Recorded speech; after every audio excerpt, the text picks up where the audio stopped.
Зборуваме на тема општо корисна работа за сите малолетници кои што вандализираат во општините во град Скопје. На оваа тема утрово разговарам со градоначалникот Горан Герасимовски. Добро утро, како сте утрово? Добро утро, одлични, работни па сабар. Ова беше ваша иницијатива која што едногласно беше прифатена од ЗЕЛС. Како очекувате да се реализира во иднина? Чест ми е што сите колеги едногласно застанавме позади оваа иницијатива, поради тоа што и сите се соочуваме со истите проблеми. На неколку месеци се менуваат реквизитите на детските игралишта, имаме доста пријави за нарушување на јавниот ред и мир во вечерните часови од одредени млади.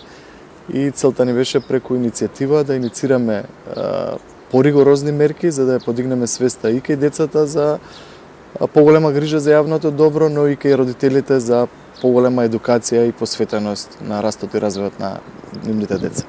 Мерка која што прифатена во повеќе европски земји, како очекувате ќе биде прифатена тука кај нас, посебно од родителите?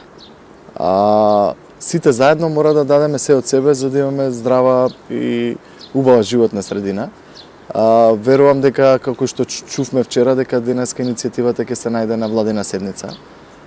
Истата ќе биде разгледана и верувам дека ќе се оформи, односно ќе се даде зелено светло за да се оформи работна група која ќе биде составена од повеќе министерства и дека самата иницијатива ќе се прелее во закон и истата ќе биде набрзо функционална, односно применлива. Изминатиот викенд заедно со министерот Тошковски, со председателот на ЗЕЛС, имавте една обиколка во центар и во Киселавода. Каква беше состојбата на терен во тие доцни часови? Да, викендов во неделата имавме обиколка заедно со министерот за внатрешни работи и мојот колега Орце од Кисела вода. Направивме обиколка на неколку точки детектирани кои што во минатото се појавиле одредени девијантни однесувања од страна на млади лица.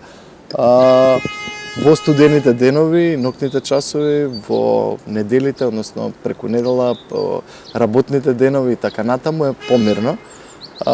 Сите тие девијантни појави се појавуваат во текот на потоплите денови од годината.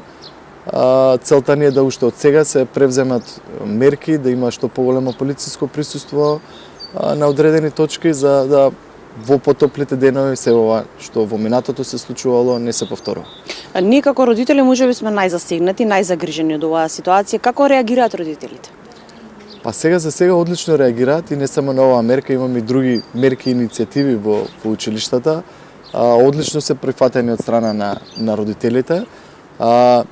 Не се криви сите деца, оние кои што прават неред, оние што уништуваат, редно време е и да правилно се санкционираат.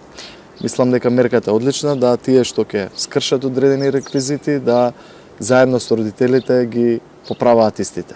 Се скрши клупа, се скрши детски реквизити, спортски игралишта, истите бидат санирани од страна на децата и родителите кои што го сториле тоа дело.